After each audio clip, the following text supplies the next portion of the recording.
Hi అందరు ఎలా ఉన్నారు? Welcome back to my channel. ఇది వచ్చేసి మా మమ్మీ వాళ్ళ ఇంట్లో బోనాల్ బ్లాగ్. సో ఎవ్రీ ఇయర్ మా మమ్మీ వాళ్ళైతే 2 బోనాలు తీస్తారు. ఇంట్లో బోనాలు అంటే అంత ఈజీ కాదు, చాలా ప్రిపరేషన్ చేసుకోవాలి. అమ్మవారికి ప్రసాదాలు కానీ ఈ అమ్మవారికి పెట్టే ఒత్తులు ఇంట్లో ఎలా తయారు చేసుకోవాలో అది కూడా చూపిస్తాను ఈ బ్లాగ్లో. ఇంటి నిండా వేపాకుతో తోరణాలు కట్టడము, ఇలా చాలా పనులు అయితే ఉంటాయి. బోనం బిందె ఎలా రెడీ చేయాలో, అందులో ఏం వేస్తాము, దాంతోపాటు ఇంకేం కావాలో ప్రతి ఒక్కటి చెప్పాను. ఇంకా ఒత్తులు కూడా ఎలా రెడీ చేసుకోవాలో అది కూడా చూపించాను. అండ్ మా అక్క బర్త్డే కూడా ఉండే, సో అందరు కలిసి బర్త్డే సెలబ్రేషన్ కూడా చేసామన్నమాట. హైలైట్స్ అయితే చూసేసారు. ఇంకా మొత్తం వీడియో స్కిప్ చేయకుండా ఎండ్ వరకు చూసేయండి. ఎటువంటి పండగలు ఉన్నా మనం ఒకరోజు ముందే ఇత్తడి సామాన్లు, రాగి సామాన్లు అన్నీ చక్కగా వాష్ చేసి పెట్టుకుంటే మనకు పండగ రోజు హడావిడి అనేది ఉండదు. జనరల్గా పీతాంబరి కదా ఎక్కువగా యూస్ చేస్తాము. అవి వాష్ చేసిన తర్వాత కూడా చాలా వరకు బ్లాక్ అవుతూ ఉంటుంది. బట్ మీరు పీతాంబరితో వాష్ చేసిన తర్వాత మళ్ళొక్కసారి సబ్బుతో వాష్ చేసి ఒక ఎండిన బట్ట తీసుకొని దాంతో ఆ సామాన్లన్నీ తూడ్చేసి పెట్టుకుంటే అవి అస్సలు బ్లాక్ అవ్వకుండా చకచకా మెరుస్తూ ఉంటాయి అన్నమాట.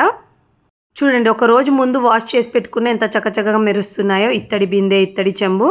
ఇప్పుడు మన చేతికి ఆయిల్ పెట్టుకొని బోనం బిందె ఇంకా బోనం చెంబుకి ఆయిల్ అనేది ఈవెన్గా స్ప్రెడ్ చేసేయాలి. దాని తర్వాత టీ స్ట్రెయినర్ ఉంది కదా, ఆ స్ట్రెయినర్లో పసుపు వేసుకొని ఇలా జల్లెడ చేసుకుంటే ఈవెన్గా స్ప్రెడ్ అవుతుందన్నమాట.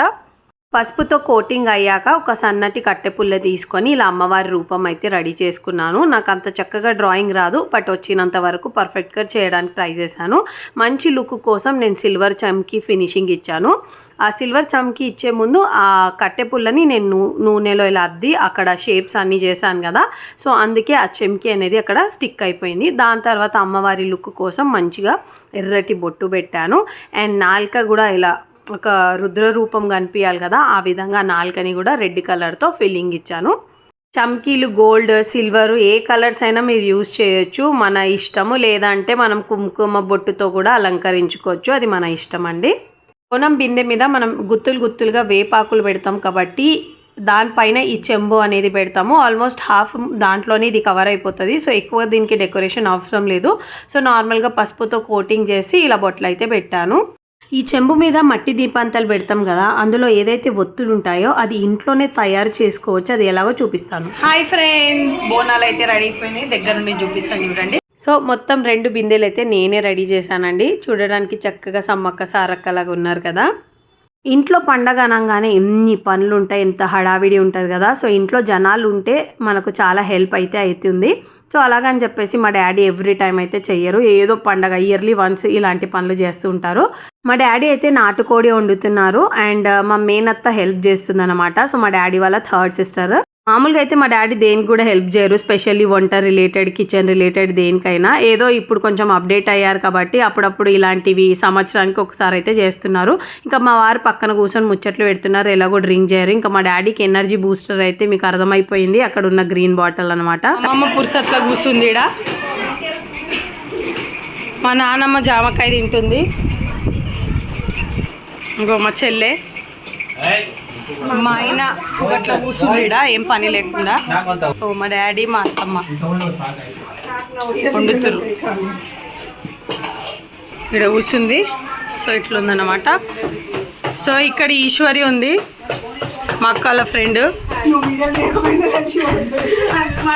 మా అక్క మా చెల్లి ఆడంది.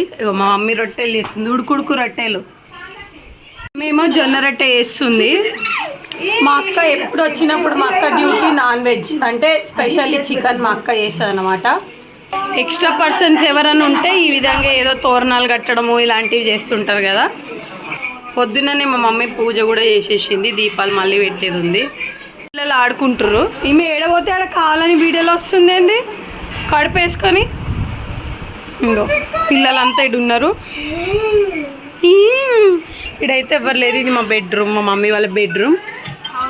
బోనం బిందెలు రాగి కానీ, ఇత్తడి కానీ, మట్టి కుండలు కానీ, స్టీల్ కానీ మన దగ్గర ఏది ఉంటే అది మనం యూజ్ చేయొచ్చు.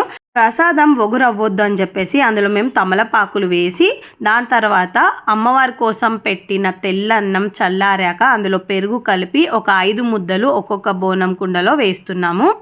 తమలపాకు లేకపోయినా ఇస్తరాకు లేదా అరటాకు ఏదైనా మనం అందులో వేయొచ్చు. వేసి దాని తర్వాత ఇలా ప్రసాదం పెడితే కొంచెం ఒగురుగా లేకుండా ఆ ప్రసాదం బాగుంటుంది, వేస్ట్ కాకుండా మనం కూడా తినొచ్చు. తెల్లన్నం చల్లారాకే మనం పెరుగు అనేది కలిపి దాని తర్వాత 5 ముద్దలు ఈ 2 బోనం కుండలో మేము పెట్టాము. బోనం అంటేనే భోజనం అని అర్థం. ఇది మనం మాతృభూమికి సమర్పించే భోజనం అన్నమాట. బోనం కుండలో పెరుగన్నంతో పాటు పచ్చి ఉల్లిపాయ ఇంకా నూనె పోలేలు కూడా పెడతారు. బట్ మేమైతే నూనె పోలేలు సపరేట్గా పెడతాము. ఇంకా దానిపైన పెట్టే చెంబులో అయితే ఇలా బెల్లంతో చేసిన పానకం అనేది వేస్తాము. చాలా వరకు ఇంట్లోనే ఇలా పిండితో ఒత్తులు చేసుకోవడానికి రాదు. సో ఇది చిన్న పిండి ముద్ద, గోధుమ పిండి ముద్ద తీసుకొని ఒక స్క్వేర్ షేప్లో కాటన్ క్లాత్ తీసుకున్నారు. సో ఆ క్లాత్కి ఈ విధంగా ముడి వేసుకొని దాని తర్వాత మనం తాల్కల్ని ఎలా చేస్తాము అంటే ఆ తాల్కల్ పాశం ఎలా మనం వాటిని ఇలా చేతి మీద ఇలా ఇచ్చేస్తాం కదా, సేమ్ అదే విధంగా కొంచెం క్లీన్ ఏరియాలో, అంటే కామెంట్ చేయకండి మంచిగానే, ఇది ముందు నుండి అలవాటు ఉంది కాబట్టి మా డాడీకి అలానే చేస్తున్నారు. సో దాన్ని ఇలా అపోజిట్లో ఇలా ఎలా అంటే రోల్ అవుతూ అది క్రిస్ క్రాస్ అవుతూ వచ్చిందనమాట. అలా అవ్వడం వల్ల ఈ దీపం, ఈ ఒత్తు అనేది చాలా చక్కగా మంచిగా వెలుగుతుంది. సో మేము ఎప్పుడు బోనం తీసినా ఇదే విధంగా తయారు చేస్తాం. మా మమ్మీకి చేయడానికి రాదు. సో యూజువల్లీ మా డాడీ లేదా మా నాన్నమ్మనే ఇది తయారు చేస్తారనమాట. చూసారా, మనం షాప్లో కూడా ఇలాంటివి కొనుక్కోలేము. ఇంట్లోనే చక్కగా పిండి ముద్దతో ఇలా తయారు చేసుకుంటే మనం బోనం మీద పెట్టే ఆ దీపం అనేది చాలా చక్కగా చాలాసేపు వెలుగుతుందనమాట. ఆ బోనం బిందెలో పెరుగన్నం వేసి దాని తర్వాత వేపాకులు పెట్టి దాని మీద చిన్న చెంబు పెట్టి అందులో పానకం వేసి దానిపైన మళ్ళీ వేపాకులు పెట్టి ఆ మట్టి దీపంతం పెట్టి ఇంకా రెడీ అనమాట. బోనాలు అయితే రెడీగా ఉంది, ఇంకా ఫుడ్ కూడా రెడీ అవుతుంది. ఇంకొక పక్కన మేమైతే రెడీ అవ్వడానికి వెళ్ళాము. బట్ ఆల్ ఆఫ్ సడన్ వర్షం అయితే పడింది. ఆల్ ఆఫ్ సడన్ ఏంటి, ఆషాఢంలోనే కదా మనం బోనాలు చేస్తున్నాము, ఇంకా వర్షం పడకుండా ఎలా ఉంటుంది. సాయంత్రం రెడీగా ఉంటాము, ఆలోపు డప్పు వాయించుకుంటూ ఒక్కొక్క ఇంటికి వస్తారన్నమాట. బట్ ఈసారి వర్షం వల్ల కొందరు ముందు వెళ్ళిపోయారు. అందుకే మా డాడీ వెళ్ళి ఆ బ్యాండ్ ఎవరైతే డప్పు వాయిస్తారో వాళ్ళని తీసుకొని వచ్చారు. వాళ్ళు వచ్చాక ఇంకా బోనం తీయడం అనేది స్టార్ట్ చేశారనమాట. సో ఎవరైతే ఆన్ ద వేలో తీయలేదో ఆ సౌండ్కి విని వాళ్ళు మమ్మల్ని ఆపి వాళ్ళు కూడా మాతో జాయిన్ అవుతారనమాట. సో ఆ లోపు మేమైతే మంగళారతి అయితే పాడుకుంటున్నాము.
తెలంగాణలో అత్యంత భక్తి శ్రద్ధలతో ఉత్సాహంగా జరుపుకునే పండుగలలో బోనాల పండుగ ఒకటి. 12వ శతాబ్దానికి చెందిన కాకతీయుల కాలం నుంచి బోనాల వేడుకలు ఉన్నట్టు తెలుస్తోంది. కాకతీయ దేవత ఎదుట అన్నాన్ని కుంభంగా పోసి సమర్పించేవారట. అనంతరం 1813వ సంవత్సరంలో ప్లేగు వ్యాధి ప్రబలి భాగ్యనగర వాసులు అందరినీ కబళించింది. అప్పుడు రెజిమెంటల్ బజార్లోని సిపాయిలు అందరూ మహంకాళి అమ్మవారికి మొక్కుకున్నారు. దాంతో ప్రజలలో ప్రబలిన ప్లేగు వ్యాధి పూర్తిగా నయమైపోయింది.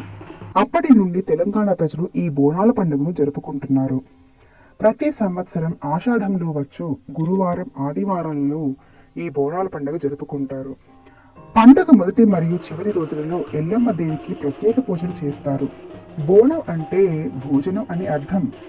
దీనిని నైవేద్యంగా అమ్మవారికి సమర్పిస్తారు. మహిళలు బోనాల కుండలను వేపరెమ్మలతో పసుపు, కుంకుమ లేక తెల్ల ముగ్గుతో అలంకరించి దానిపై ఒక దీపం ఉంచుతారు. ఇలా చేసిన బోనంలో వండిన అన్నంతో పాటు పాలు, బెల్లం, కొన్నిసార్లు ఉల్లిపాయలతో కూడిన బోనాన్ని తమ తలపై పెట్టుకొని ఊరేగింపుగా అమ్మవారి గుడికి వెళ్తారు. మైసమ్మ, పోచమ్మ, ఎల్లమ్మ, పెద్దమ్మ, డొక్కాలమ్మ, అంకాలమ్మ, పోలేరమ్మ, మారెమ్మ మున్నగు పేర్లు కల ఈ అమ్మవారి గుళ్లను దేదీప్యమానంగా అలంకరిస్తారు. ఆషాఢ మాసంలో అమ్మవారు తన పుట్టింటికి వెళ్తుందని నమ్మకం. అందుకే భక్తులు ఈ పండుగ సమయంలో అమ్మవారిని దర్శించుకొని తమ సొంత కూతురు తమ ఇంటికి వచ్చిన భావనతో భక్తి శ్రద్ధలతోనే కాక ప్రేమానురాగాలతో బోనాలను ఆహార నైవేద్యంగా సమర్పిస్తారు. ఈ తంతును ఊరడి లేక పెద్ద పండుగ అనే పేర్లతో పిలుస్తారు. ఊరడి తర్వాత కాలంలో బోనాలుగా మారింది. పూర్వకాలంలో ఈ పండుగ రోజున దుష్ట శక్తులను పారదోలటానికి ఆలయ ప్రాంగణంలో ఒక దున్నపోతును బలి ఇచ్చేవారు. కానీ నేటి కాలంలో దున్నపోతులకు బదులు కోడి పుంజలను, పొట్టేలను బలి ఇవ్వటం అనేది ఆనవాయితీగా మారింది. పండుగ రోజున స్త్రీలు పట్టు చీరలు, నగలు ధరిస్తారు. పూనకం పట్టిన కొందరు స్త్రీలు తలపై బోనాన్ని మోస్తూ డప్పుగాల లయబద్ధమైన మోతలకు అనుగుణంగా అమ్మవారిని స్మరిస్తూ నర్తిస్తారు. బోనాలను మోసుకెళ్తున్న మహిళలను అమ్మవారు ఆవహిస్తారని విశ్వాసం. మహంకాళి అంశ రౌద్రాన్ని ప్రతిబింబిస్తుంది కావున ఆమెను శాంతపరచడానికి మహిళలు ఆలయాన్ని సమీపించే సమయంలో వారి పాదాలపై మిగిలిన భక్తులు నీళ్లు కుమ్మరిస్తారు. తమ భక్తికి చిహ్నంగా ప్రతి భక్త బృందం ఒక తొట్టెలను అంటే కాగితము, కర్రలతో కూర్చబడిన చిన్న రంగుల పరికరం సమర్పించడం ఆచారంగా మారింది. ఈ బోనాల సందోహం మొదటి ఆదివారం గోల్కొండ కోటలోని మహంకాళి ఆలయం వద్ద మొదలయ్యి లష్కర్ బోనాలుగా పిలువబడే సికింద్రాబాద్లోని ఉజ్జయిని మహంకాళి ఆలయము, బల్కంపేటలోని ఎల్లమ్మ దేవాలయం మీదుగా ఓల్డ్ సిటీ ప్రాంతానికి చేరుకుంటుంది. ఈ బోనాలలో 4 విశిష్టతలు ఉన్నాయి. మొదటిది పోతురాజుల వీరంగం. అమ్మవారి సోదరుడైన పోతురాజును ప్రతిబింబించేలా బాగా బలిష్టంగా ఉండే ఒక మనిషి శరీరానికి పసుపు, నుదుటిపై కుంకుమ, కాలి గజ్జెలు కలిగి చిన్న ఎర్రని ధోతిని ధరించి చేతిలో కొరడాను పట్టుకుని డప్పుల వాయిద్యానికి ఆడుతూ ఫలహారం బండి వద్ద నర్తిస్తూ భక్త సమూహానికి రక్షకుడిగా నడిపించడం ఒక ఆనవాయితీ. రెండోది విందు సంబరం. బోనాల పండుగ అమ్మవారికి నైవేద్యం సమర్పించి పండుగ కావటం వలన ఆ ప్రసాదాన్ని కుటుంబ సభ్యులు అతిథులతో కలిసి స్వీకరిస్తారు. మూడవది రంగం. ఇది పండుగ 2వ రోజు ఉదయం జరుగుతుంది. భక్తుల అభ్యర్థన మేరకు పూనకంలో ఉన్న యుక్త వయసు కన్నెపిల్లలు వచ్చే సంవత్సరం గురించి జాతకం చెబుతారు. 4వది ఘటం. అమ్మవారి ఆకారంలో అలంకరింపబడిన రాగి కలశాన్ని ఘటం అని పిలుస్తారు.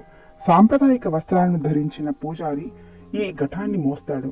పండుగ మొదటి రోజు నుండి చివరి రోజు నిమజ్జనం దాకా ఈ ఘటాన్ని మేళ వాయిద్యాల నడుమ ఊరేగిస్తారు. ఈ ఘటం అనేది రంగం తరువాతనే జరుగుతుంది. ఏటా జరిగే బోనాల ఉత్సవాలు సమైక్య జీవనానికి ప్రతీకగా నిలుస్తాయి. భాగ్యనగరంలో బోనాల పండుగ ఘనంగా జరిపే దేవాలయాలు శ్రీ జగదాంబ మహంకాళి దేవాలయం గోల్కొండ, శ్రీ ఉజ్జయిని మహంకాళి అమ్మవారి దేవాలయం సికింద్రాబాద్, అక్కన్న మాదన్న మహంకాళమ్మ దేవాలయం హరిబౌలి, ఎల్లమ్మ దేవాలయం బల్కంపేట, కట్టమైసమ్మ దేవాలయం బేగంపేట, సింహవాహిని మహంకాళి దేవాలయం లాల్ దర్వాజా, పెద్దమ్మ తల్లి దేవాలయం జూబ్లీ హిల్స్.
ఏమైతుంది పృథ్వీ? సరే కొట్టాక బాబాయ్గా బ్యాడ్ బాయ్. బోనం ఎత్తుకుంటున్నామని చెప్పేసి నేను మా అక్క అయితే ఫాస్టింగ్ ఉండే. ఇంకా నైట్ అరౌండ్ 8:30కి ఇలా అయితే అందరం కలిసి తింటున్నాము. ఇలా అందరు కలిసి తింటే ఎంత బాగా అనిపిస్తుందో నిజంగా. మనసుకైతే ఒక మనస్తృప్తి అంటారు కదా, ఒక తృప్తి అనేది కలుగుతుంది.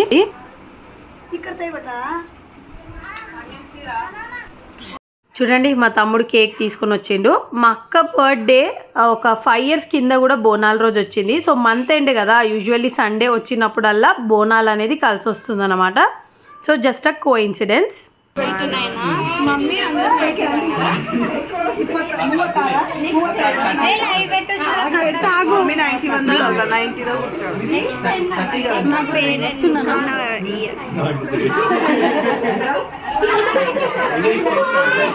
కేక్ కటింగ్ అవ్వగానే ఒక గ్రూప్ ఫోటో కూడా తీసుకున్నాం. యూజువల్లీ మాకు మ్యాక్సిమం ఛాన్స్ దొరికితే అందరు ఉంటే తప్పకుండా ఒక గ్రూప్ ఫోటో అయితే తీసుకుంటాం మేము.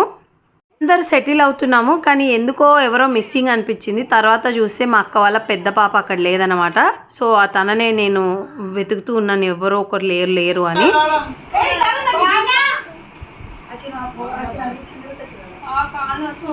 రెడీలో వీడియో ఉంది, ఫోటో తీస్తున్నా. ఓకే ఫోటో తీస్తున్నా.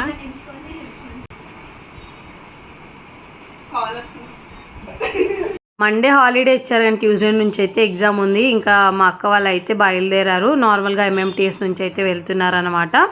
సో మీ అందరికీ నా బ్లాగ్ నచ్చితే తప్పకుండా నా ఛానల్ని సబ్స్క్రైబ్ చేసుకొని పక్కనున్న బెల్ ఐకాన్ని ప్రెస్ చేయండి. సో దానివల్ల నేను నెక్స్ట్ ఏ వీడియో అప్లోడ్ చేసినా మీకు నోటిఫికేషన్ అనేది వస్తుంది.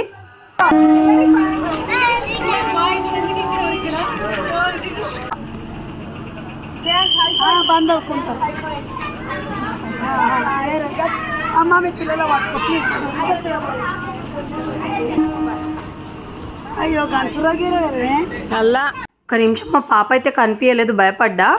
అదికే ఇక్కడ కూర్చుంది.